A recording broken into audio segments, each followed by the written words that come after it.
Hey there, film fans. I'm Jeff. I'm Dave.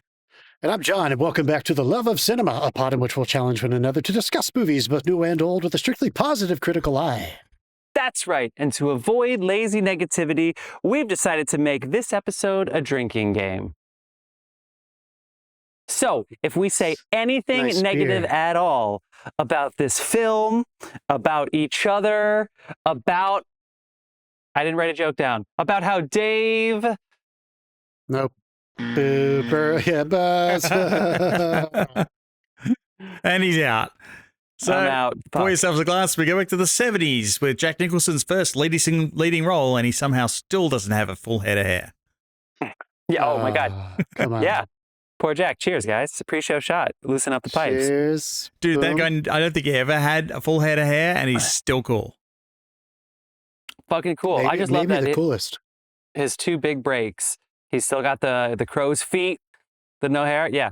And he's still sleeping with any woman he wants. And we are here talking about 1970s 5 Easy Pieces, which we're so excited to talk to you about. Why? Well, the random year generator spun 1970, a year we've been to before. Can you gentlemen remember what movie we talked about the last time, and I think the only time we've been to 1970? John's nodding his head. Yes. Dave, do you remember what 1970 movie we did?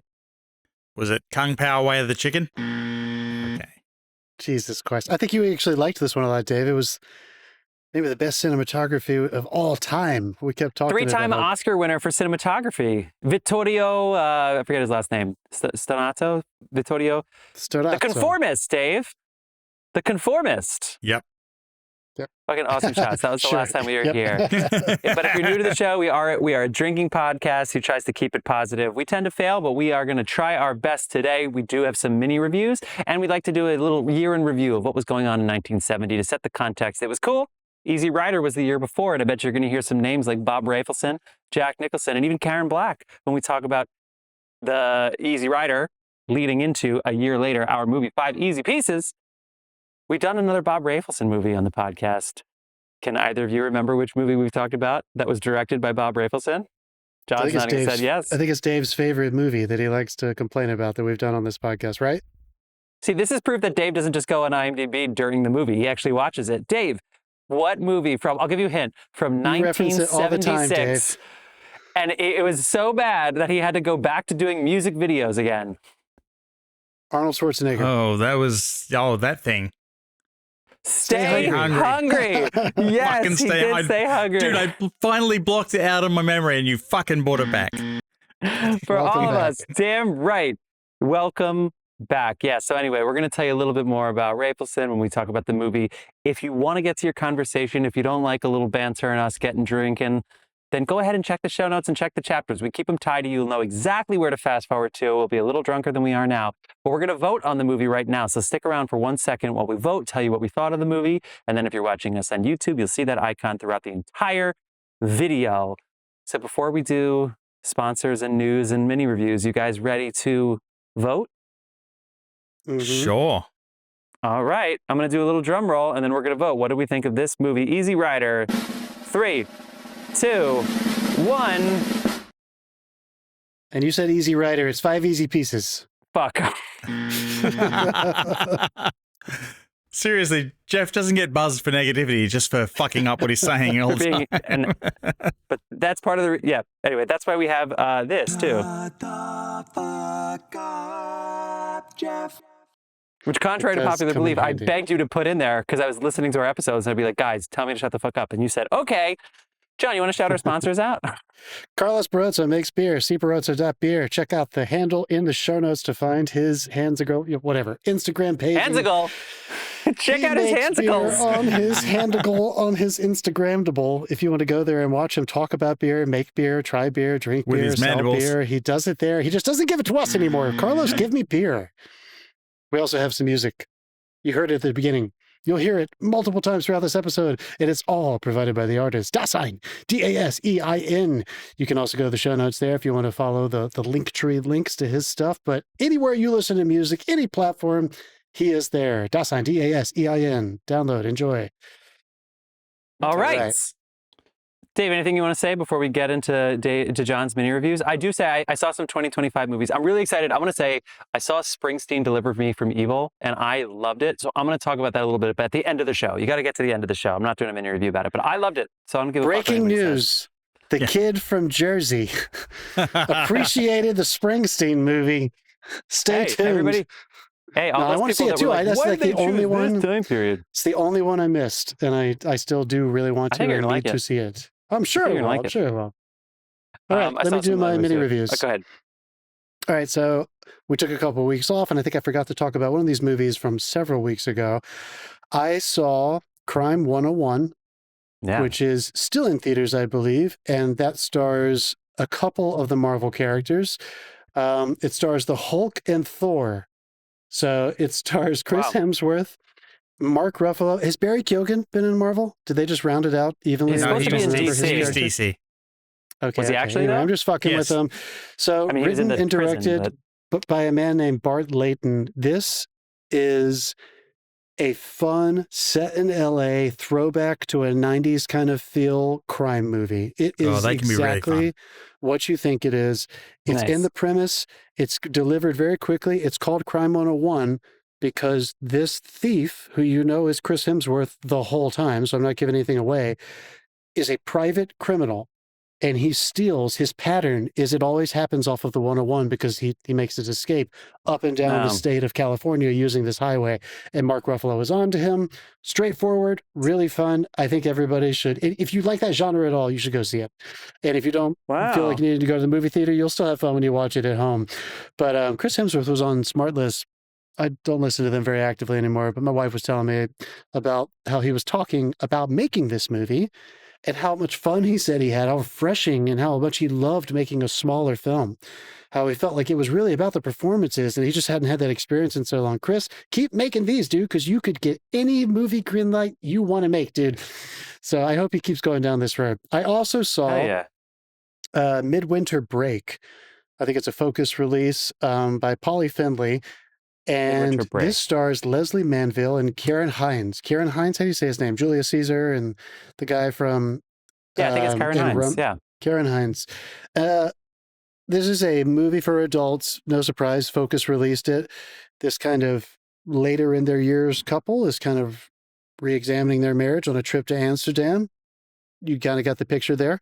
The performances are fantastic. It's a real mood piece. You feel like you're there. If you also just want to feel like you're going to Amsterdam for a while and a quiet, intellectual kind of film, but it's not heady, but it is very much just about these people and their relationship. I enjoyed it. I think a lot of people, I have a feeling most people will not see this in the theater, but I do recommend watching it on streaming when it comes to you, if you want to just kind of zone out and tap into some two masters, just showing you how it's done. They're both so talented. Okay. Nice. Cool. All right. Well, that was pretty quick. We didn't talk about the merger. That sort of happened, but I think people get that news a lot. Yeah. So they don't all read the fucking podcast. They don't read the trades though. Just say it really quickly. Do you think they all know that Skydance is the same thing as Paramount? Paramount and Skydance are the same thing. Who bought Warner Discovery? Do you think that they all have all four names and they understand which two companies they are, which are now becoming one company? Guys, you know what I'm most excited about? Well, all the jobs that are going to be lost when they converge and they get rid of one studio lot and put them into two. No, this is all really terrible and everybody's really scared. So Paramount is buying, or they probably will, they're on route to buying Warner Brothers. So that is happening. I have been saying, and I can't remember if I pitched this on the podcast or not, but I have been saying privately and hoping that the other Ellison sibling, so David is the son of Larry, the daughter of Larry, is oh my God, is it Megan? What's her name? Ellison? I don't know. Yeah. What is her first name? Megan Ellison. Yeah, I was right. Megan Ellison in the late aughts started Annapurna Pictures. You may remember Annapurna for being the home for adult humans dealing with humans, auteur driven. You name that auteur. They were trying to make a movie with her in the late aughts into the teens. And then things kind of got inflated when they started getting into distribution. The company went under. She is reopening without any concentration on distribution, going back to what she does best, which is trying to get homes for mid to lower budget films driven by filmmakers. And there's a little bit of me that's hoping maybe the the positive way of looking at this giant merger is that she will have a home to take for distribution, and she will be a place that is going to open up for those kinds of films again, because I'm kind of I just don't know what's going to happen with the merger. I'm kind of checking out, and I will just wait for the news when I find out what's going to happen, because they made everyone sign up for the Disney, Hulu, HBO bundle, and it was really good value. And Disney, Hulu, HBO. Yeah, and now they're shutting down the Hulu app, and HBO is being sold. So what the fuck's going to happen to that bundle? Are they gonna do the Amazon thing where they have Amazon bought MGM and they make you pay for Amazon and MGM? No, Yes. I think Paramount is going to be folded into HBO. No, I think Paramount's going to be folded into HBO Max. That's what they should do, but and then make Paramount a movie fucking studio knows? and not an app. And then I don't know how they'll bundle it in. If it'll be like Disney Plus, where there's like a Discovery Channel tab. Paramount's already done a forced combination where they did Paramount Showtime, and they're like, your account now includes Showtime, but your price just went up $5. Yeah. Oh, the price is going to go up. But apparently only 14% of people who stream actually pay for both HBO and Paramount. So it actually this could be a value add for them. I'm worried about, because I think I actually have an old friend, as an old friend of John's too, who him and his significant other might have Warner deals. They might have holding deals and contracts. And I feel like those are going to be the easiest way to save money is getting rid of some of those, to offshoring them immediately. So fingers crossed that those people who are actively working for Warner on behalf of whatever, hopefully they still have jobs, and that these holding deals don't all just get let go. Yeah. I also think it's important for us to call out. So Warner Brothers finally had a movie come out that didn't go to number one, which was The Bride, starring It's the first time in a while. Shakespeare's wife, and and Jesse Buckley. So Jesse Buckley, Christian Bale, and under the direction of Maggie Gyllenhaal. And look, I haven't seen it, so I'm not commenting about the movie, but people who are jumping on the hate bandwagon of this is what you get for greenlighting risky projects is 1 out of 10 ain't bad. And I also, hope this is how it should be. It should be that you swing with 10 projects, and if one of them makes $7 million on an $80 million budget, it's okay because the other 9 were financially successful. You're not going to have winners for all of them. This is good. Yeah. It's almost like it's almost like when you won 10 poker hands in a row and it's you lost. It's okay. You did it. Yeah, I saw a projection that this movie might lose 80 or 90 million, which I haven't seen it yet. Y'all haven't seen it yet. It might be good and it might make its money, but even if it did do that, those are all very talented people, and that studio made that money in surplus this year, so it doesn't really matter. And I just wanted to call that out and stay ambitious. And it'll be on HBO Max Amount pretty soon anime. So Max Amount. HBO Max Amount Plus. No, that's not what they're calling it. I am Max Amount Decimus Meridius. Father to another son. Okay. I did see a movie Never with have I Russell wished Crowe I had the sample of my name is Jeff. Matt and Mark have it. Congrats on their 200th episode. Yeah. All right. Congrats, guys. So those are the minis. Dave, anything you want to say? Anything you want to shout out? No. Let's cook. All right. Well, let's get into the year in review of 1970. You guys ready? Yes. Oh, yeah. All right, we like to start with the box office. I was telling the boys right before we started recording that Box Office Mojo doesn't really give you much data before 1977 because it's all unreliable. So I used to go to the numbers, the website, the numbers, and it is under construction right now, which sucks. So I'm going with the Wikipedia top 10 for today for 1970, which is what I had last time too. Can you fellas guess? Actually, you know what? Even Wikipedia only gave domestic rentals too. So fuck, that's what we get while the numbers is under construction. Yeah. What are they constructing? What was the, I don't know. Can you guess what the highest grossing domestic movie of 1970 was? Love Story.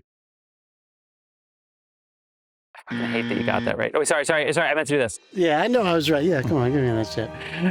That is right. Love Story comes in at number 1. And then it immediately put Ryan O'Neal as the number 2 most bankable star for the next few years, to the point where he was even apparently considered for movies like Barry, Lyndon, and Rocky, all because of this goddamn movie. Yeah, that's going to be in I Play Rocky coming to theaters this November. They're going to talk about that. That's right. Love story number 1. Number 2. Oh, also, I did see a picture of, oh my God, what's his name? Who's breathing on their mic? Dave, are you breathing on your mic? I know you're going to edit it out, but I think Dave's breathing on his mic. I'm not even breathing. It's absolutely Dave. There's no way it's me. I'm so far from my mic. Tommy Lee Jones is in that movie. He's like 23 and he looks 45. It's amazing. You thought Jack Nicholson looked old, Dave. You should see Tommy Lee Jones. Yes, and they actually started filming in Harvard and they kicked them out because they did a fake snow thing that like killed trees because whatever they used for the fake snow is like really bad for the environment or something. So that's Harvard why kicked them Social off, Network and basically is filmed in like Cambridge or MIT or wherever. Someone's tried to use that in a production I was involved in once. And they was like, no! That's funny. It's true about Love Story. But Tommy Lee Jones had just graduated from Harvard, so maybe that was his in. He was famously roommates with anybody? Al Gore. That's right. Fuck yeah. Okay, moving on. Number 2 was Airport. Airport comes in at number 2. How fun is that? That's fun. Yeah. Number 3, MASH. MASH is number 3. Wow. Number 4. I didn't know it was Airport the serious one or was Airport the funny one because they call it something different in Australia. It's the funny one, right? It's the funny one. It's Airplane. Airplane is also in that world. Airport is also in that. But Airport 1975, there's in like a bomb threat or something. Anyway. I don't know. They called it Flying High in Australia. No, I think you're Dave. I think you're right. I think it was serious. A bomber on board an airplane. Airport was serious, yeah. And then Okay. Plane was hilarious with Leslie Nielsen. Yes, that's the Zucker brothers. But Airport right? and then Airport 1975 were both serious. Okay. Patton comes in at number 4. Famously would win a lot of Oscars. We'll talk about that in a second, including Francis Ford Coppola would win a screenwriting Oscar for Patton. How about that? And Woodstock comes in at number 5 that's a Warner Brothers. The previous 2 were 20th Century Fox. And to round out the top 10, Little Big Man, Tora, Ryan's Daughter, Catch-22, and The Owl and the Pussycat. That is your top 10 for 1970. A couple other movies that came out this year. George Lucas releases THX-1138, which made $5,000, according to the numbers. Yep. By the way, we lost him recently. I did not know that's Robert Duvall in that. Oh, yeah. He's him. I have seen 75% of that movie. He's THX. He's the guy. I think I'd seen that at some point. I think you're right. Didn't know that. George Seaton's Airplane, I should have scrolled down before we started talking about this. It originates the disaster movie genre. Which of course I feel like Godzilla probably did, but whatever. They said here, whatever. Godzilla's monster movie. Okay, fair enough. Touche. All right, well, whatever. Well, I should have just fucking read my notes and then not inputted anything into it then, huh?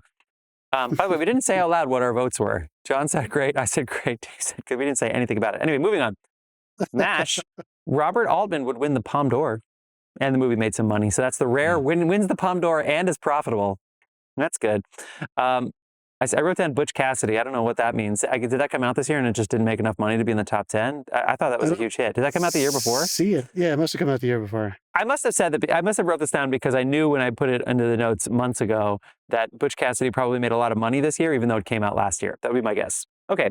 Albert Finney was Scrooge. Don't you forget it. That was this year. And David Lean did Ryan's Daughter. Catch-22 is Mike Nichols. So a lot of these auteur directors living in the postgraduate era here. The Aristocats came out this year. I fuck with the Aristocats. Cassavetes did Husbands with Peter Falk.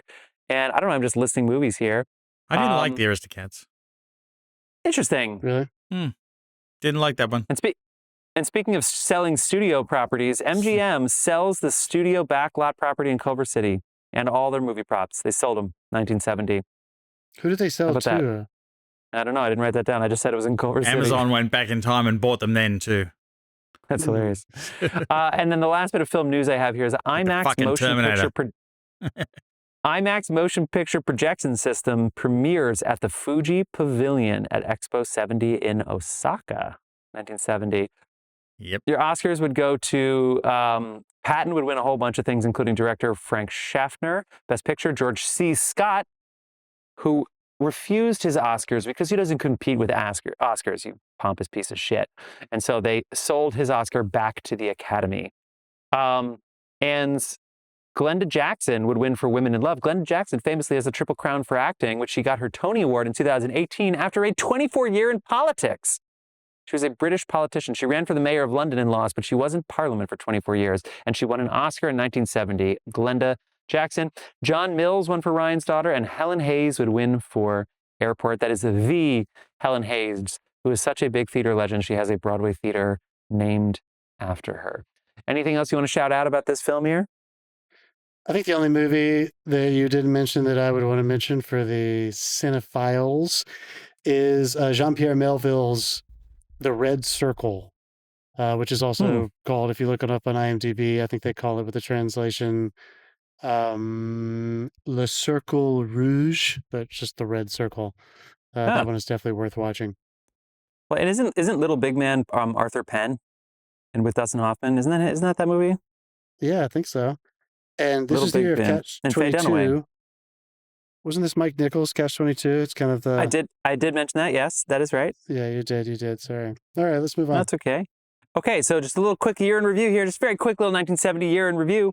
The civil rights movement starts to fade out and decline. In the swinging 60s, the protests really ramp up. It's not a great year, 1970. You know, you got Nixon's had his mini recession because he decided not to get out of the war of Vietnam, but actually to make it harder and worse. So on my birthday, they actually went from Vietnam and they said, let's go into Cambodia too. And America learned nothing. Nope. It's a good thing we use paper straws, though, to save the planet. Muammar Gaddafi is proclaimed the leader of Libya, the premier of Libya. Paul McCartney announces that he is leaving the Beatles for personal and professional reasons in April. Probably saved John some bad press, considering it was fucking Yoko's fault. Gay and lesbian liberation picks up with significant marches after the news of Stonewall from 1969. Remember they took that Stonewall flag down? It's fucking idiots. Oh my God. It went back the first up, though, Earth Day was this year. Yeah. Did they put it back up? Yeah. Yeah, because that was recently, right? Yeah. The first Earth Day was this year. Reagan, don't forget. EPA and Earth Day. How about that? Nixon. The U.S. postal strike of 1970 begins, so that probably wasn't great. I should fucking protest again. the Nixon post office up with some shit. And Nixon. Yeah. Let's see. The Red Army faction in West Germany. That's all I wrote. I don't know what that means. I don't feel like looking it up right now. A plane carrying the Wichita State University football team crashed. That wasn't good. Monday Night Football and All My Children. Is that the one that year. Yellow Jackets is based on loosely? Wichita Monday State? Night Football? No, the crash. But maybe. I mean, I don't know. It's not a men's football team, though, is it? It's a No, it's a girls. Maybe it did inspire it. Maybe I'm sure they looked it up. Broadcast journalist Walter Cronkite hosted the last episode of the CBS documentary The 20th Century. Let's see. Casey Kasem's America's Top 40 premiered on LA radio, and the Doonesbury comic strip debuted in 28 newspapers. How about that? Wait, Casey Kasem premiered on the radio in 70? Yes. Fuck, dude, that guy was a huge part of everyone's life. Yeah, there you go. 1970. Thanks for highlighting it. The most popular baby names this year. You ready? For the girls, Jennifer was number 1, Lisa, Kimberly, Michelle, Amy, and guess what? Angela was number 6. Shout out Angela. For the boys, Shix, both of you are on here. Michael's number 1, but followed by James, David, John, and Roberts. Very unique names there as the most popular baby names for sure. My nephew was born this morning, and his name's Michael. This morning? Yeah. Congrats. Wait, you just shouted out you got a nephew born today? Today. Mazel tov.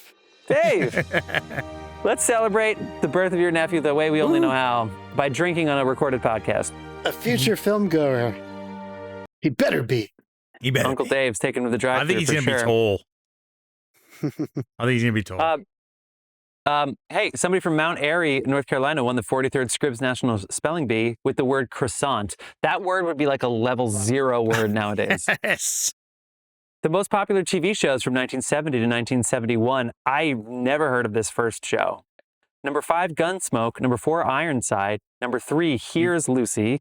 Number 2, The Flip Wilson Show. And number 1, Marcus Welby, MD. Was the number 1 show from 1970. That's the one you ever heard of? You've heard of Gunsmoke, right? No, yes, I heard of, Gunsmoke's on the show like every time. Okay, and oh my God, I think we have a returning champion of our top 10 cool food and beverage trend of the year. It's our final segment before we get to talk about our movie pretty damn early. Dave, I know you're happy about that today. Yeah. Here we go. Top 10 cool food and beverage trends of 1970. We'll start and end with a drum roll. Watch So to him start, take 20 minutes to do this. number 10, Tab. Oh, Tab. Never liked it. I'm sure Dave loved some Tab, a Diet Cola soft drink that was created and produced by the Coca-Cola Company. I didn't know it was not. exclusively diet. I didn't know that. I thought Probably Tab why I was didn't just like another it. cola. Okay. I mean, maybe diet has some air quotes around it. They didn't figure out how to get the aspartame wasn't in there yet to make that Diet Coke so delicious, aspartame? dude. You gotta, You're right. come on. You're right. But yeah, they didn't put any of the chemicals in This yet. tastes like ass. Thank you, Okay. Donald Rumsfeld. His contribution to the world. Number 9, Swanson TV Dinners. Another returning champ, of course. Just in general. 1970.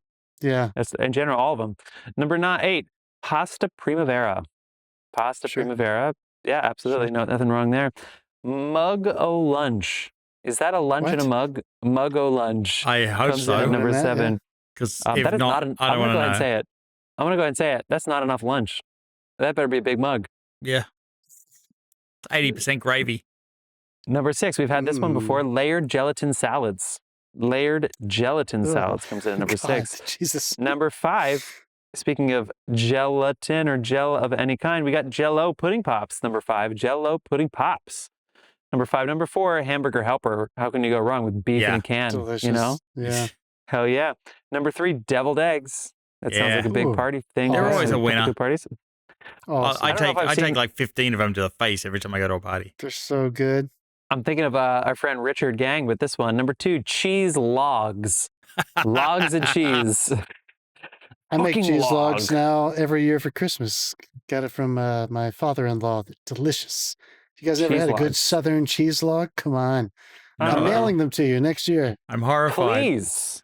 You're welcome. And number 1, food and beverage trend of 1970. As I said before, it is a returning champion. It is, of course, Black Forest.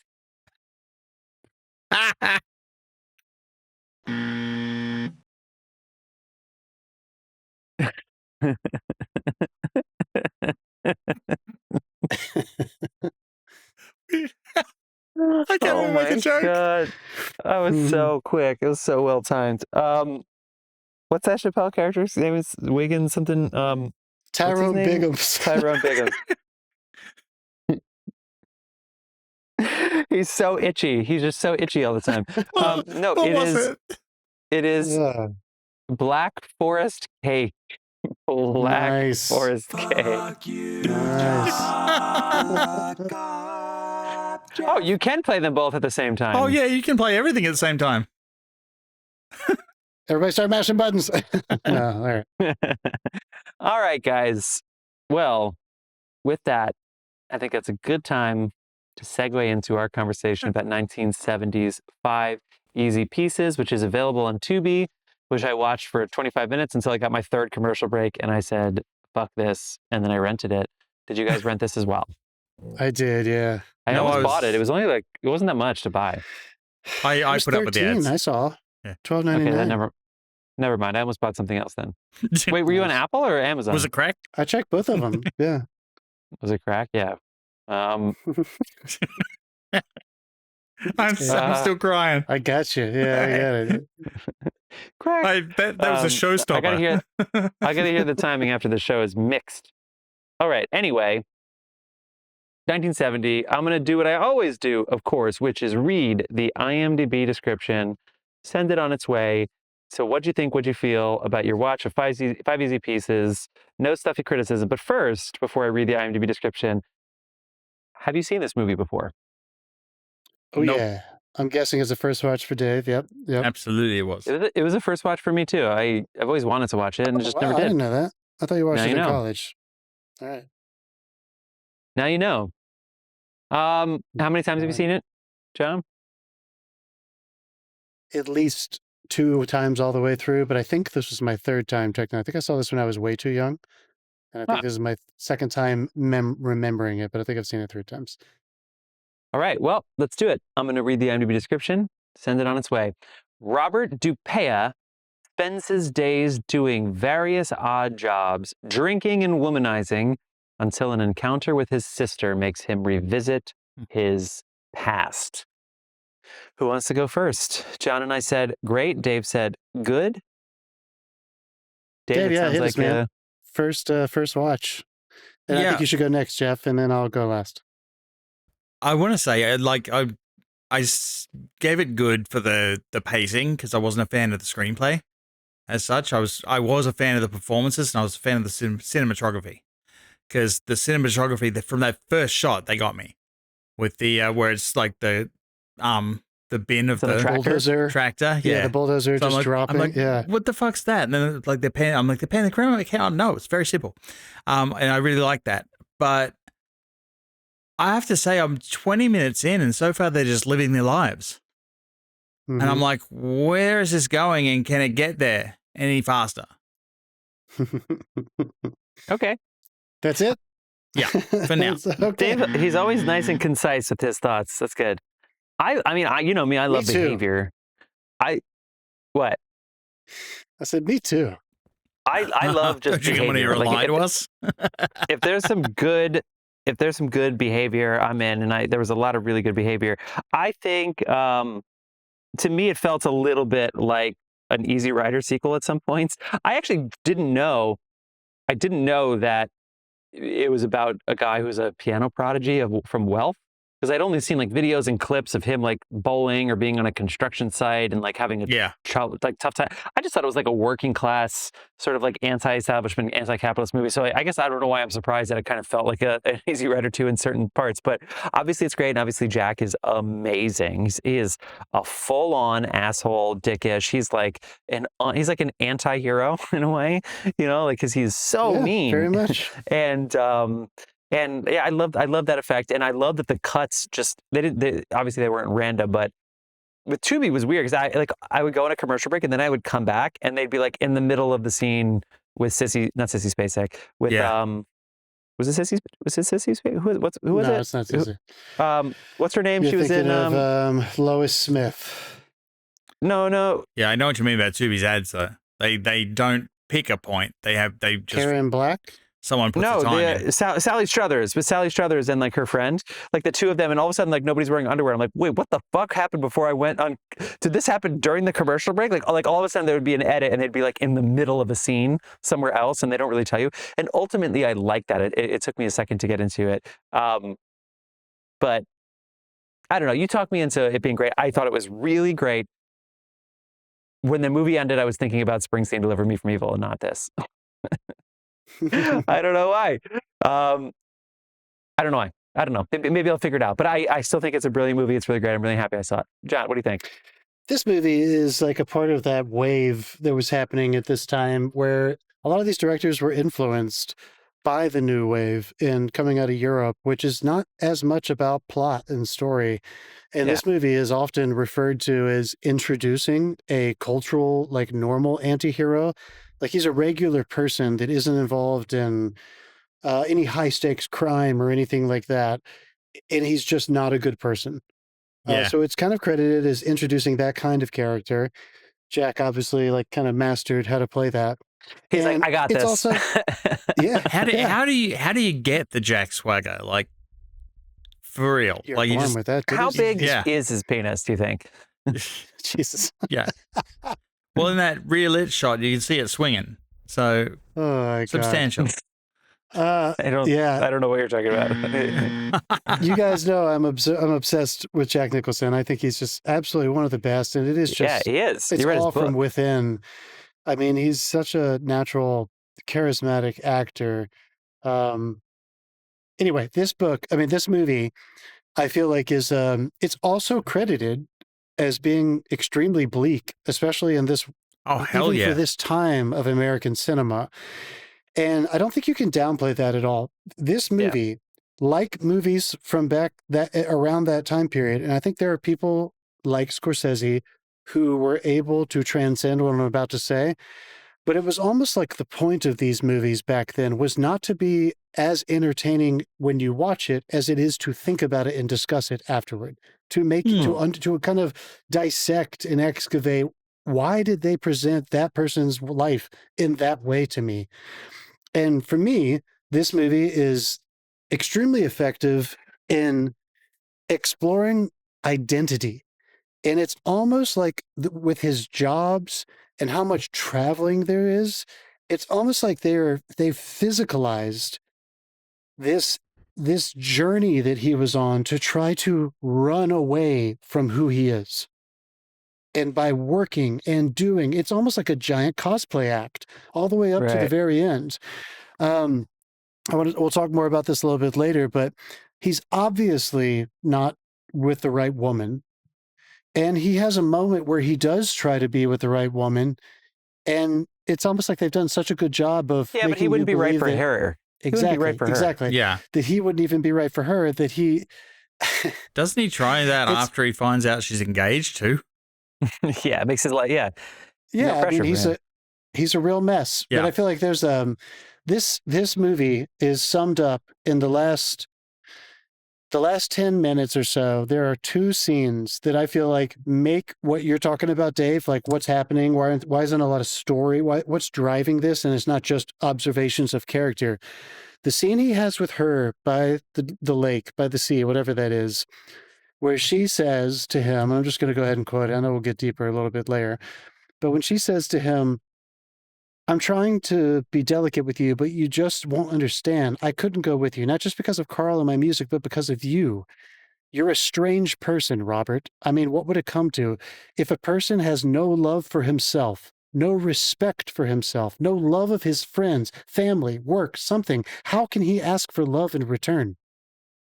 I mean, why should he ask for it? Like, that is like, boom. Yeah. So I think I say this a lot for much older movies. But I think it's important to ask that question right now with a time capsule on. This is 1970. America was going through something very intense and psychological. Everybody who was around Jack's age at that time was trying to push against whatever the man wanted them to be. But what did that mean? Where were they running toward? The counterculture gave them a solution in the 60s, but that was bullshit, and it didn't work. And a guy like this would not have become a hippie. So I think it's really interesting that this movie explores like alienation and identity in a really bleak way, but it's so fucking realistic that I kind of can't take my eyes off of it. What you said about it being a 70s film, though, is like I would have trouble selling this to a 2020s audience. Oh, for sure. Yeah, like some people and because there's no blood and guts and Scorsese violence, like it doesn't have that, you know? But I think the voyeurism, and I actually use that word pretty deliberately in this case, because there are some times where it's like, oh, that's just happening. I think that actually might attract some people. I guess it's long, they'll get on their phones pretty quickly. I think attention spans are really fucked, but it is so real, you know, like you were saying. In fact, you know, the highlight scenes for me, there's a lot. Obviously, him getting on the piano on the truck is fucking incredible.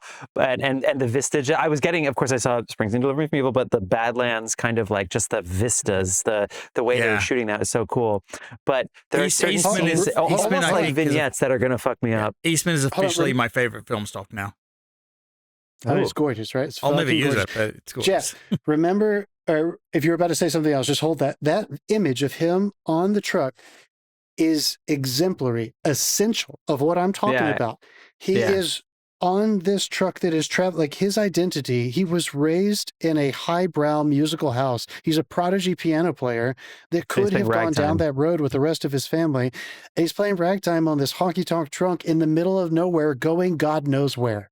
Yeah. Right. I mean, and going down the road that nobody else is going down. Everybody could have taken that exit. That's good screenwriting. That's good acting. That's good direction. That is fucking that was really cool. Great. Although I will say, I've lived in New York now for 12 years.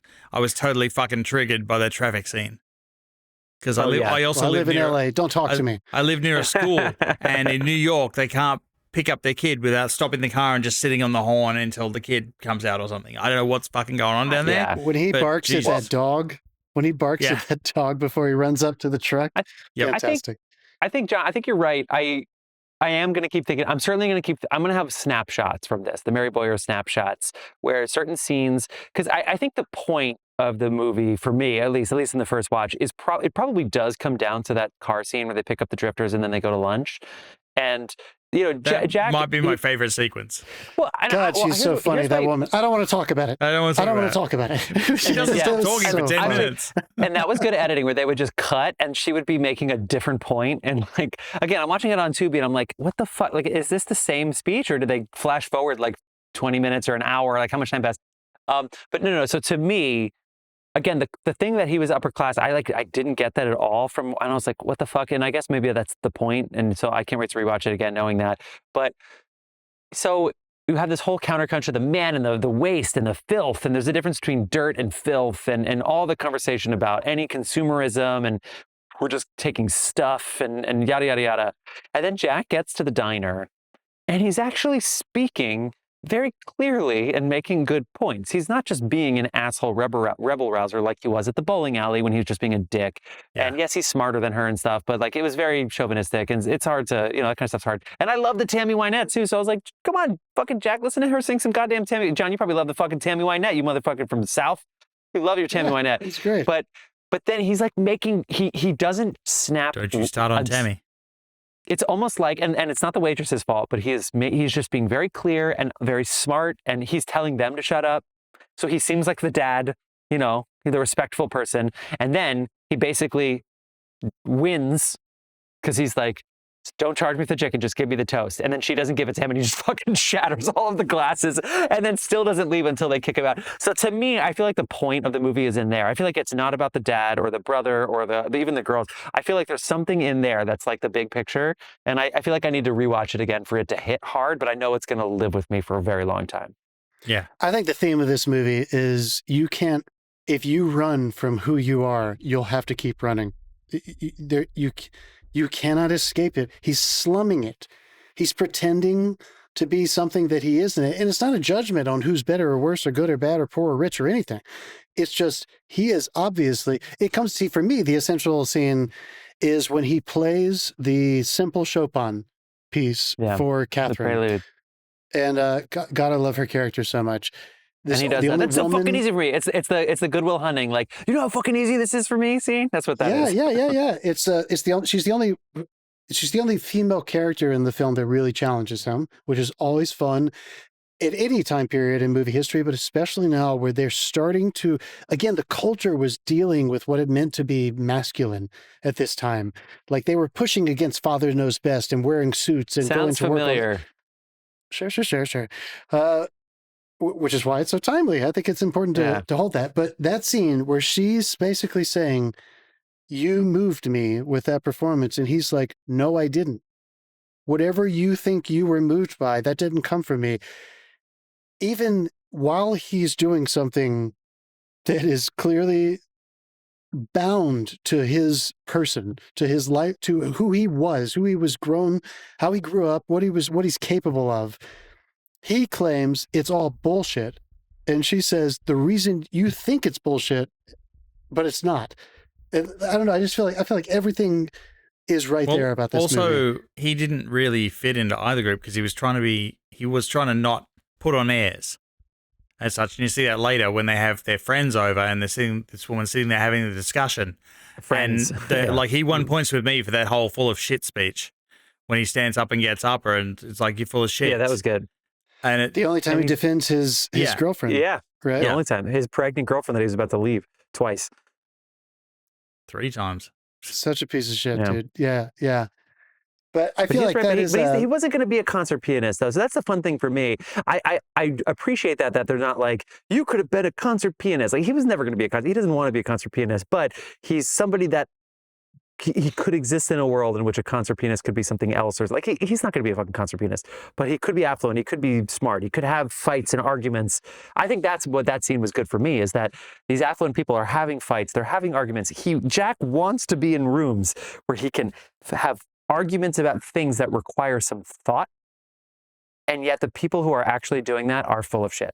Yeah, he could have been a fun, he could have been Mozart. He could have just been drunk and whoring, but also the piano player, so he could be the most popular guy in the room. Or Leonard Bernstein. I guess I have a feeling though that sometimes with these character pieces, at least when I'm trying to write people like this, and when I imagine realism movements like the 70s or like the New Wave in the 40s and 50s in Italy, and they're talking about characters, I would imagine they're trying to think with extreme subjectivity. But I would argue that this character is an archetype of masculinity in Western culture that is accepted in Western culture in a way it's not accepted in other cultures. Yeah. Where his version of manhood is womanizing, doing whatever he wants, leaving putting women whenever down, he wants, no responsibility, no accountability. And I think that this is an examination on that. It's not a satire. It's just a harsh examination. You're not rooting for him when he gets in that truck at the end of this movie. No. You're judging him. He lost me in the first 20 minutes. You hope he doesn't mess any other woman's life up. Yeah, I think one of the more interesting characters, because I am very frustrated by his girlfriend as well. The character's name is Rayetta, and she's not the brightest bulb in the box, as they would say. Did you see her quote? Because she's a theater actress, so she's smart and good and capable, and she's been in multiple Broadway plays. And then with Bob Rafelson, and she was in 3 movies. She was in Easy Rider, then this, and then fucking Nashville. And she wrote original songs for Nashville, so she's a legend. She said to Bob Rafelson something like, "Don't worry, Bob. You just say action, and I'll turn my brain off." Just straight up to the director. Well, the best thing that the director did, sorry, I know you were in the middle of a thing. The best thing the director did, Bob Rafelson, is he wrote the script. He wrote a version of the script. He knew it wasn't good enough, and then he hired a woman to rewrite it. It's great. That's interesting. And I think she got screen credit, and then I think they shared story credit. Yes. Which is awesome. I think I was just saying. And her name is Carole Eastman. This movie is. I think the only point I was making is that it's easy to judge a lot of people in this movie, because even though she's not very smart, I judge her for thinking that he loves her, and I judge his friends for that guy ends up being a thief. Yeah. And he's like kind of trying to do the right thing. That might be my favorite scene in the movie, is that fight scene. That brought me back in, because I was like, is this where this is going? It wasn't, but and then they let Jack go, and he's just dirty and on the ground. And talk just about nothing. Guys, that doesn't do anything for the story. He was already leaving. That's just a compelling way to transition away from that life. Right? Yeah. I mean, that didn't do anything for Jack's life and story. He's never going to think about that again. I don't. But the point I'm making is that everyone, in a sense, I think it's cool. He could have gone to jail. Like he could be a criminal now. You know what I mean? Like he's lucky in a way. So I feel like that is kind of like. Well, isn't the next scene he's with his sister, or is that already after his sister? I don't know, maybe, but he was already he'd already walked out. Remember, he quit, and I mean, it builds up from that scene where he says, "Fuck you, you're not a good friend," and he walks. Yeah, but he lost his whoring buddy. It's true. But he called him off. Either way, it doesn't matter. My point is that I feel like there's something interesting about how when he's cosplaying away from his house, I kind of have judgment in a way for everyone. Like everyone seems to be pretending that life is okay to live, but they're all lying to themselves or to their significant others or whatever. He gets into his house, and I wouldn't even necessarily say they're like upper class. That's not a small home on that lake, but it felt like they were educated and cultured. It didn't feel like they were old money in Washington in a mansion or something. Upper middle class, The fact they had a sitting, like an actual sitting room. But it's upper middle class in the 70s seems pretty damn great. But do you guys feel that there's a little bit of... Yes, he doesn't talk exactly like them. Obviously, he's a dick in a different way than they are. But I feel like he belongs there.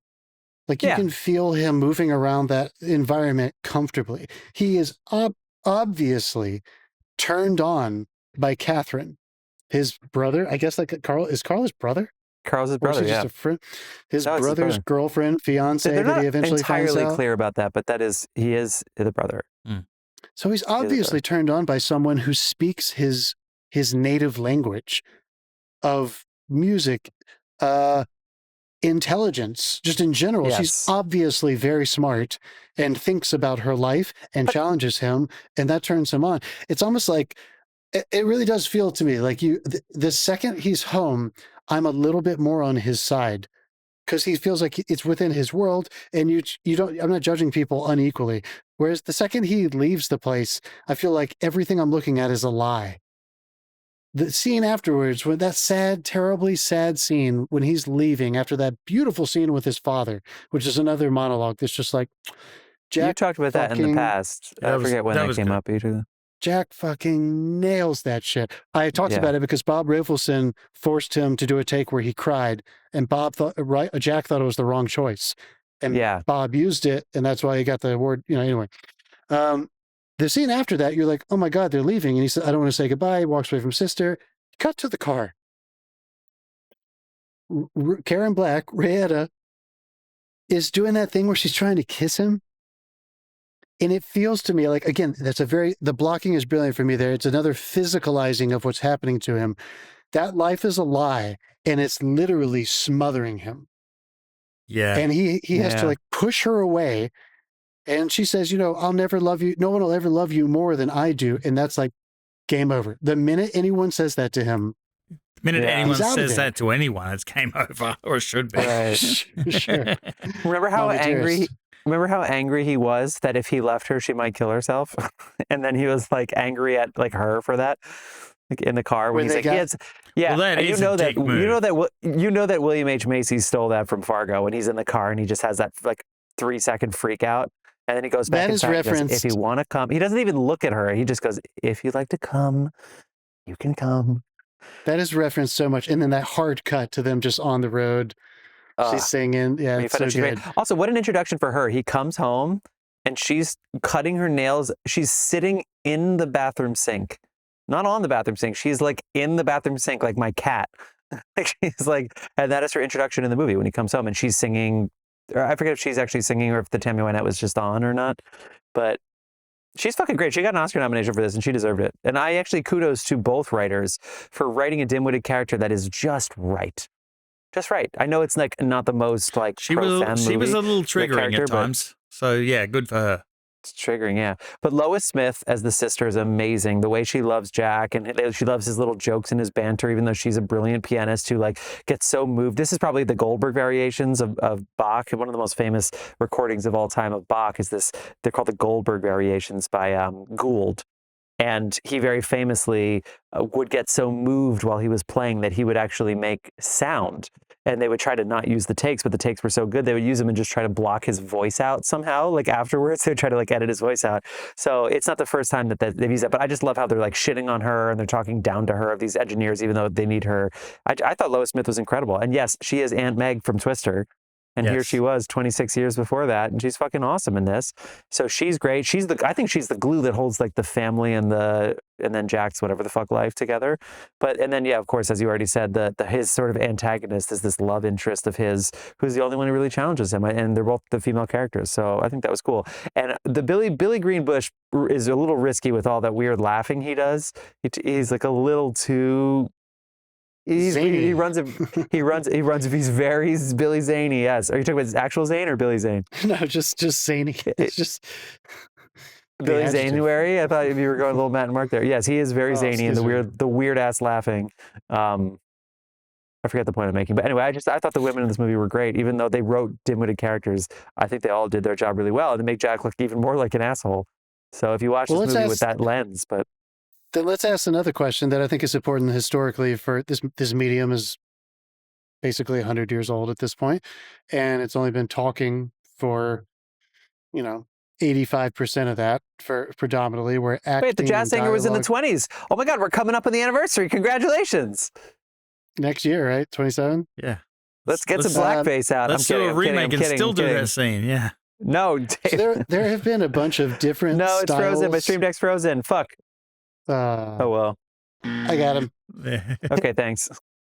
There have been a bunch of different styles of acting and the way we capture performances and stuff. And you guys are talking about, and it's absolutely true, the style of filmmaking was not trying to put story first by any means. It is just like, here's the scenario. We're trying to exhibit as much behavior as humanly possible. We're trying to capture life so that the osmosis of that will eventually be taken away from a sequence of them living their life is character.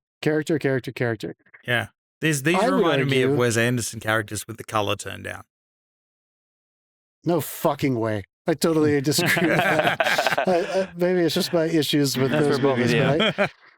Issues. No, those are so quirky and controlled, and these are spontaneous. But I mean, they're all unique. He basically does human animation. There's no one animation copying with any real other humans. character. I know what you mean, dude. Yeah, Dave. No, you're not wrong. I agree with that. Point I was making though is that I feel like this generation that was starting to really embody this kind of filmmaking, it inevitably gave birth to certain styles of acting. And I am still, and I'm probably just a product of this, but I am still the most captivated by performers like him and performances like everyone in this movie, where there was a camera on, but the lines really didn't matter that much. Like, it was so much more about just the life that was brought to these things.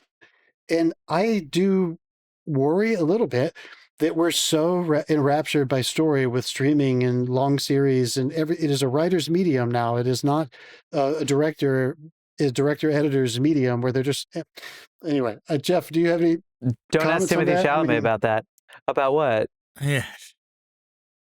About what? About, do you agree that like this yielded a generation or two of performers, and it's hard to find people like that nowadays. What's become so popular nowadays, to reference Timothy Chalamet's most recent film, and I heard this all the time in film school, and I thought of it as like I was looking at this as an interesting observation on how we look at acting now.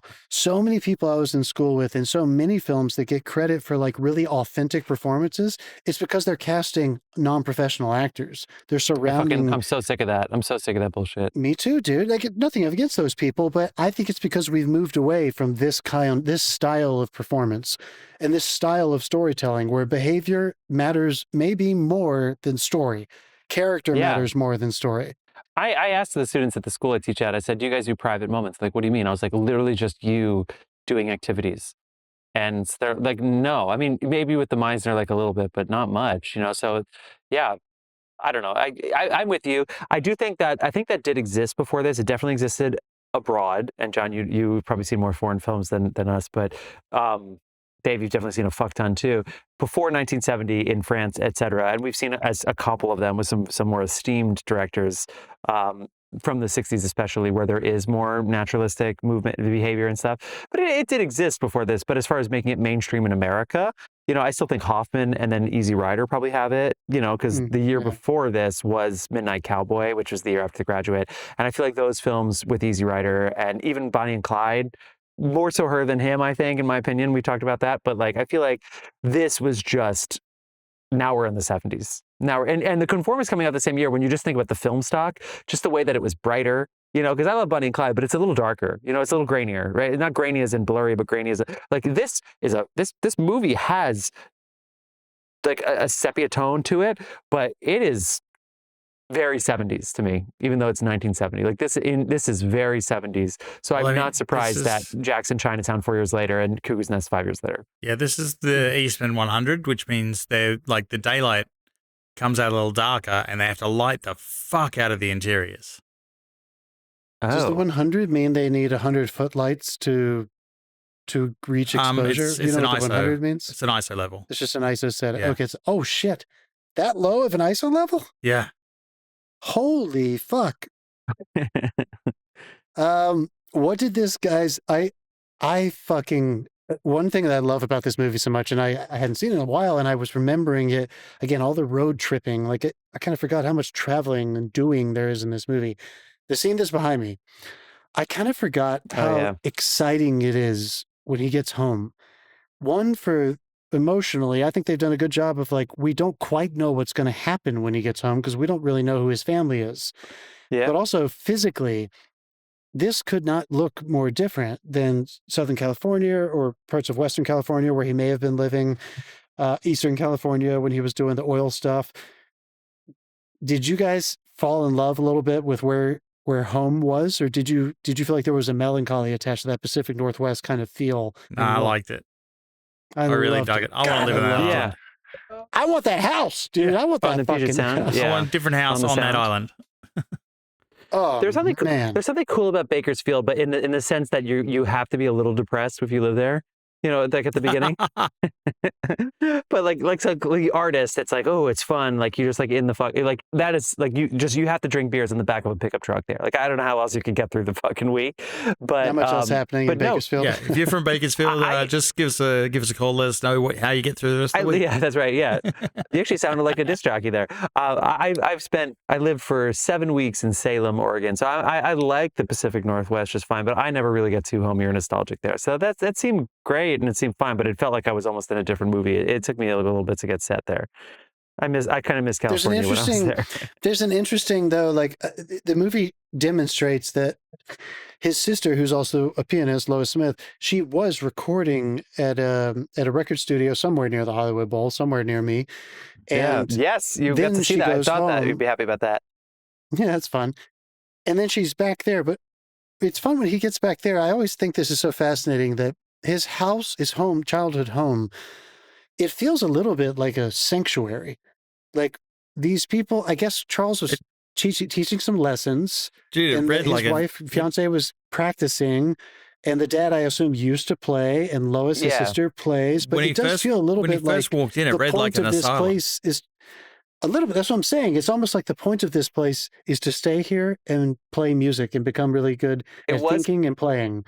How great was it that, you know, this is character driven when he walks into this house and you're kind of just following him. Like he's still in the center of the frame while he's seeing this house. Like you don't see it from his perspective. It doesn't like take the camera and turn it around. So I'm watching him like look short. I'm not seeing the house as if I'm entering it. I'm just watching him enter the house. Yeah, he bought us instead of his girlfriend. Another of my favorite moments, though. That's good. Another instead of my favorite moments girlfriend, is when, and again, this movie just cuts right to it, right? I don't feel like they had any, like, you sensed it a little bit that he was like kind of into Catherine, but they really do just cut to him and he's like waiting for her to pull up in the driveway. And he's like, I've been looking all over for you. And you're like, oh, I guess he's going after her because there wasn't really a lead up to that or anything. But one of my favorite dialogue exchanges is when he says, what were you doing? She says, I was riding. And he's like, well, you got to be careful when you're riding. And she's like, why? He's like, you practice all day, you get on a horse, you'll get tense. He's like, what else do you do? And she's like, well, I boat, I hike, I kayak, I blah, blah. And he's like, boring. And she's like, what do you mean? And he's like, I grew up here. And she's like, well, what did you do when you grew up here? He said, nothing.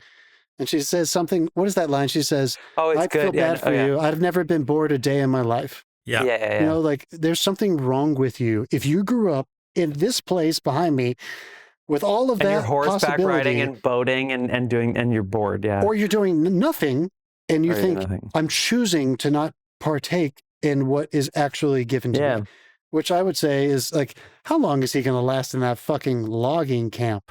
Maybe 6 months, you know, he'll go up there and fuck around and he doesn't even have a jacket. He's going to die. Thing. Or a wallet. He gave her his wallet up. Yes. Everything. That was again. That's why I think this. A lot of this is about commerce. A lot of it's about commerce. But I still feel like not commerce as in like commercialism, but like in a sense that it consumes us. Like we think we have to be somebody to appropriate ourselves to what we can be commercial at. But is there a greater physicalization of trying to alienate and escape from whatever destiny or whatever whoever you are than literally giving away your driver's license and your exactly to your pregnant. It does make me feel that it makes me feel more than any other time I've watched it. Maybe it's just because I'm getting older. The American myth that you can be whatever you want to be. I think this film is talking directly to that mythology. It's a lie. You can do that, but you're risking the consequence of alienation. Is it wrong that when he gave his license away, my first thought was, oh no, they're going to make him sit the learner's test up there. I don't think they had seatbelts yet, Dave. I don't think anybody gave a fuck. I just love, how about this? Jack Nicholson's first movie that he was hugely successful, obviously he worked with a lot of people, was Easy Rider with Dennis Hopper, who was basically a first-time director. This movie is, I mean, he did things for the Monkees and he made some music videos, but this is like his first proper film, right? And he helped produce Easy Rider, but this is his first proper film. That had nothing to do with the Monkees or Lionel Richie or whatever. And then 3 years later, he's in The Last Detail with Hal Ashby, who it's his third movie. So, I mean, I just feel like the You talking 10,000 about Jack? hours things. Jack, yeah, sorry, I'm talking about Jack So Nicholson. he got discovered the same way Courtney Cox did? In a music video? No. Yes. No, he didn't get discovered in music video. Sorry, Head. the It's a movie. director. Good. The My reality was director, about yeah, to the head with fucking the break. monkeys. The monkeys are in Head, and he did the fucking Monkeys TV show, so it barely counts. That's basically like saying, I did Hard Day's Night. That's my film. And it's like, okay, sure. Anyway, and then he does Hal Ashby's The Last Detail in 1973. It's like, it just so, how did he just know who to work with? Like, was he just that in this crew that he knew the people to work with? That like early in their careers, he was like, this is it. Because when he did Easy Rider, you told the famous story, John, but he's at Cannes and he said, buy the house. But it's like, you can't miss on your next two movies. You can't miss on your next three movies. And he was like, this second time director, this is the guy. He produced this film. Dave, no yawning on the show. How are we supposed to get our listeners to listen to us? Anyway, fuck. Well, he was friends with them, and Raber Productions, which became BBS, which is the production company more than a studio that made this movie. Bob Rafelson was one of the founders, and they specialized in very low budget, character driven stuff. And again, I think just culturally, but it's not that hard to imagine. You are Jack, you find yourself an Easy Rider, and it's a hit. That's what people were excited to see. Low budget, character driven, atmospheric kind of stories. And he was already friends with Bob Rafelson. If anyone who dug this, I recommend watching between this and Chinatown, Carnal Knowledge and The King of Marvin Gardens. I recommend giving those a shot. Two very lesser seen, lesser talked about films before The Last Detail in Chinatown, where he was absolutely on top. It's interesting watching him choose, like you're saying, Jeff, he continued choosing very tiny, character-driven, made for adults movies. Yeah, that could still pay for a house, unlike anything in 2026. Amazing. Which is actually, dude, you're totally right. No, that's part of it. But a house didn't cost what it cost. I fucking hate everything. Look, we're boring, Dave. We got to wrap this up. But I can't fucking believe. Blame me. You're the one talking. Can you imagine just making one movie that's good and you're like, okay, good, I can buy a house? Nowadays, it's like, I'm not ready yet. I'm not safe. I'm not ready. Yeah, I've got to make 11 Marvel films to afford a flat. Anything else you want to say? Oh, I want to say there's one. I want to say just a little bit. Just the writing is so fucking fantastic. I just want to say the last couple sentences of that monologue that he gives to his father, which again, at the beginning of this movie, would you have ever guessed this climax would have been established with that gorgeous wide shot of him pushing an old man in a wheelchair? Right?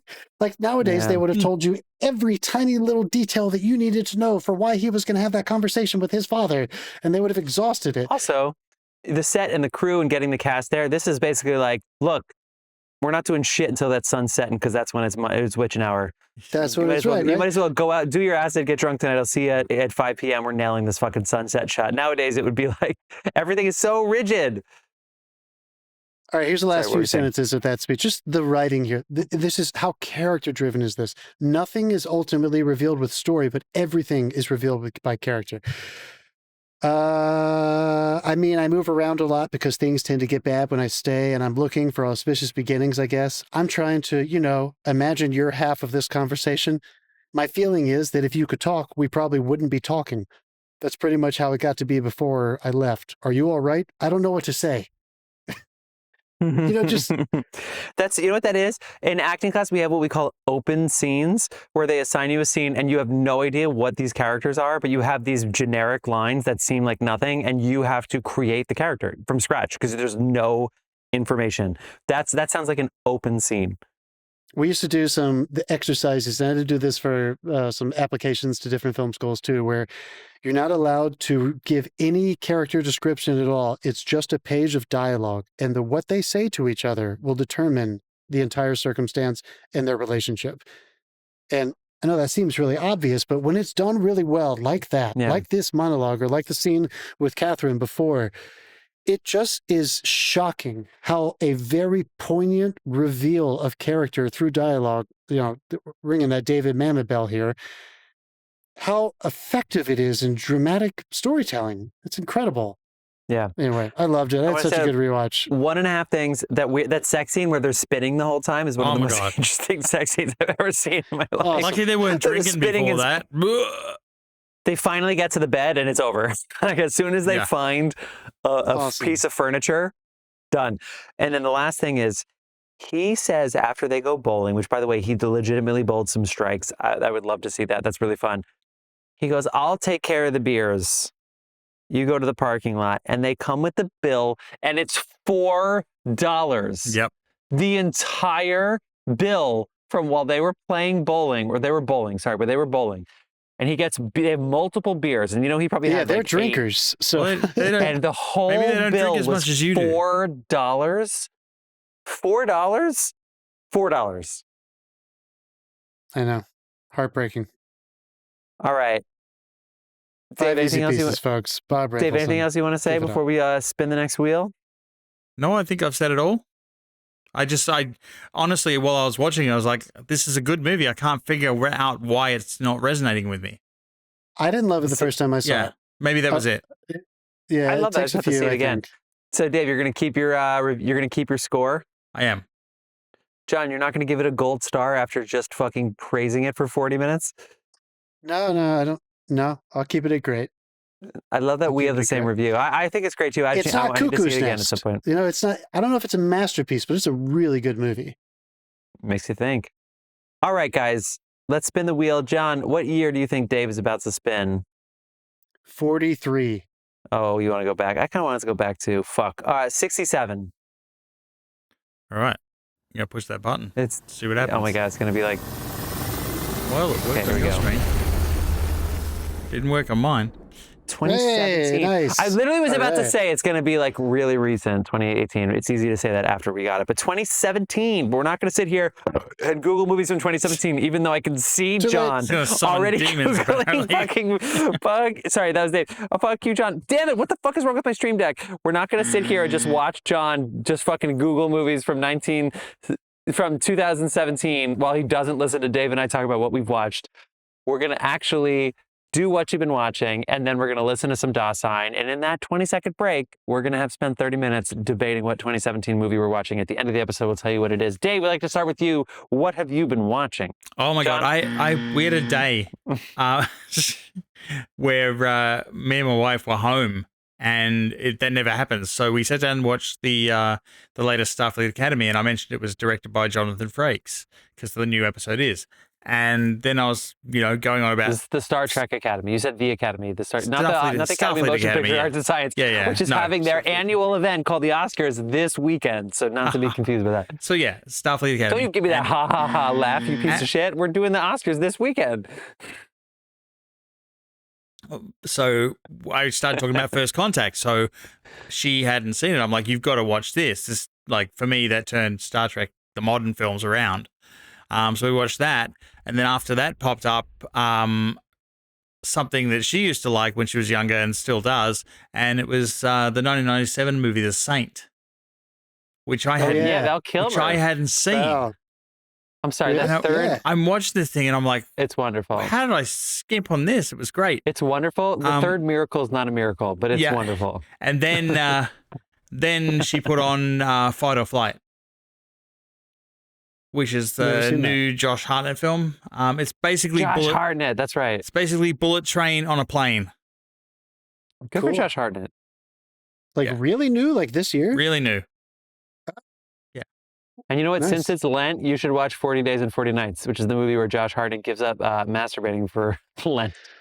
And sex, right? He gives up all of it. Yeah. Like all the... Well, I just assumed that he was a... so it's just about him getting progressively angrier. Kind of. He certainly gets back Apparently he gets nicer and more sensitive, but yeah, actually he's that's not the real version is... Yeah, that's not how it works, Hollywood. All right, I watched The Pit. Dave, you were finished, right? Yeah. I watched The Pit. I watched Shrinking. I was the DGA in their classic series, and I got to watch William Wyler's 1937 Dead End, which is was a really good film. It's a stage adaptation. Bogart's in one of his first films in a supporting role. Fucking great, man. It's so good. And I finished Mad Men. Oh my God. Oh my God. They don't make them like that anymore, you guys. Holy crap. Holy shit. I I've still am never like, seen a single reeling from episode of it. that. I got to watch it. Has he made a single show since then? Like that he actually like directed and ran and stuff? The Romanovs, which I saw none okay. of. I didn't watch any of it, Yeah. but I don't think it lasted. Nah. But that was his next one, the follow-up. But man, anyway, so yeah, how about you, Jeff? Actually, I have a student that has to do a Humphrey Bogart impression for an audition this week. So it's funny that you just said Bogart, because I, of course, said, I was like, look, Casablanca is the most famous, but I was like, watch the Maltese Falcon, because I think that's what they want. I think they want that old-timey voice, you know what I mean? Anyway, so I'm caught up on the pit. I watched all of Formula One Drive to Survive because the Formula One season started. I love the new regulations, by the way. And the season is interesting. They made it 8 episodes instead of 10. And they just didn't talk about a couple teams on the grid. So I think actually, if you don't watch Formula One but you're interested, I think this could be a good one to watch because it's an exciting season as long as you commit to all 8 episodes, because it got really exciting at the end, but only if you ignore half of the field. Whereas in the past, they used to show you more about the other teams, not the winners. So anyway, Drive to Survive. Okay, so the 2 movies I watched, I already said Springsteen Deliver Me from Evil. Springsteen Deliver Me from Darkness, not Deliver Me from Evil. Deliver Me from Nowhere. What are these are all other movies though, right? Deliver Me from some shit. Fuck. Hold on. Keep talking. I loved this From movie. Nowhere. My parents Deliver loved Me it. from Nowhere. Yeah. It's a lyric in a song. My parents love this movie. I've been thinking about it ever since I saw it. So 3 New Jerseyans loved this. Yes, it's the news flash. I know. Folks. Okay. So look, the Metascore is like 50, and you know the whatever. But a lot of people will. The initial thought is, why this? It's when he is not with the E Street Band. It's when he moves into a house in Colts Neck, New Jersey, by himself and has to like figure out who he is in 1982, after 7 years after Born to Run, or 6 years after Born to Run. It's 1981, and I get that. And there's a lot of family trauma stuff, so there's a lot of flashbacks, and they do black and white when he's younger and he's getting psychologically and a little physically abused from his father mostly. You know, he had a bad family childhood. It was not great. And I'm telling you, I just fucking love this movie. But if you're a film fan and you're somehow still listening to this podcast, thank you. Here's the pinch that I would say. He said he was running away from the people he wrote about. He was the guy who wrote Born to Run and Thunder Road on this most popular album, literally like, I want to get out of here, right? And so he went away and he's like, no, I need to move back. He moves into a house by himself, no pictures on the wall, and he just tries to write songs. And he can't figure out he's trying to figure out who he is. He wants to find out who he is. He gets a car and the guy goes, I have to be honest, I know who you are, sir. And he goes, that makes one of us. Like, obviously there's jokes, like he's trying to figure out who he is. Does he take as long to figure out who he is as you have to explain it? The movie Badlands comes on TV. Terrence Malick, John and I watched that together. We smoked a little weed beforehand, and that movie was incredible. And he gets obsessed with it, and he looks up the Starkweather case, which is further from Nebraska, which is why the album and the title song is called Nebraska. And long story short is he's trying to find himself, and he writes about these other terrible people. And then finally, he changes all of the pronouns from like, he did this to I did this. And he basically discovers himself by writing about other people. And that's what the movie was to me. And it was really powerful. It was really moving. I loved it so much. Springsteen Delivered Me from Darkness. Where is it? Where'd you watch? Hulu? From nowhere. I watched it on a plane, believe it or not, and I fucking loved it. Okay. And I'd only slept 4 hours, so I thought I was going to go to sleep, and I loved it so much. But it is on Hulu right now. Yeah. I'm going to watch it. The other movie I watched was Nuremberg. Oh. John had seen it. I really liked it. It's Rami Malek. It's Russell Crowe. It's John Slattery. I love Michael Shannon. Michael Shannon's fucking awesome. I do think they succumbed to the melodrama of Nazis are bad a little too much. And it was a bummer for me because Rami Malek was a psychiatrist of the Nazis on trial at Nuremberg. His number one job was to keep them alive so they didn't commit suicide, AKA they obviously know they're guilty and they're going to try to kill themselves so they don't have to face the public. Save some money. Obviously. But Rami Malek had an ulterior motive of he wanted to be the one who wrote the book observing the Nazis, both to on the good side, make sure it never happens again, and on the egotistical side, to be rich and famous and be like a world-renowned psychologist that people will talk about forever, or psychiatrist. So I love that conundrum of Rami Malek, but the movie decided to just spend way too much time on Nazis are bad and not that for me.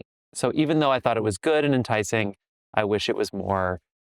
The lessons of Nuremberg are still important, though. I felt like for sure. I would watch scary watching that this year.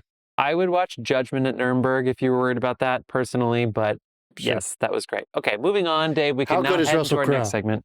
Russell Crowe's great, and then when they watch, I love the take when they watch the documentary footage, which we've seen concentration camp footage, except for the people who still deny that it existed, even though there's filmed by very good documentation.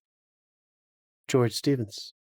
Personally, camera in hand, terrible. But a lot of us, we need to be reminded, as I need to be reminded, that the footage that we see of like the bodies with the bulldozers and stuff had never been seen before Nuremberg.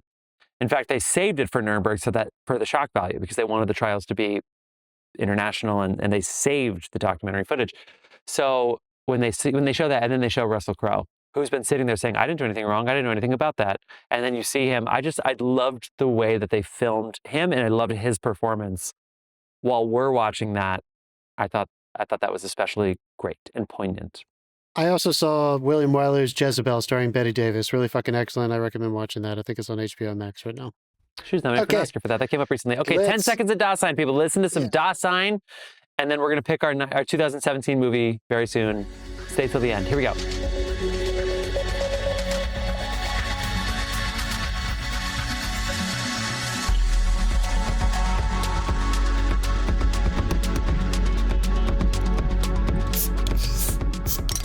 And we're back. Are we back? Same time. We are going to do a movie that was shot by the man not only is he on the Mount Rushmore, he's at the top of our Mount Rushmore. I'm listening to his book right now, by the way. I'm almost done with it. Wait, really? It's so good. Yeah. Is it a new book? Reflections on Cinematography by Roger Deakins. Roger Deakins, that's right.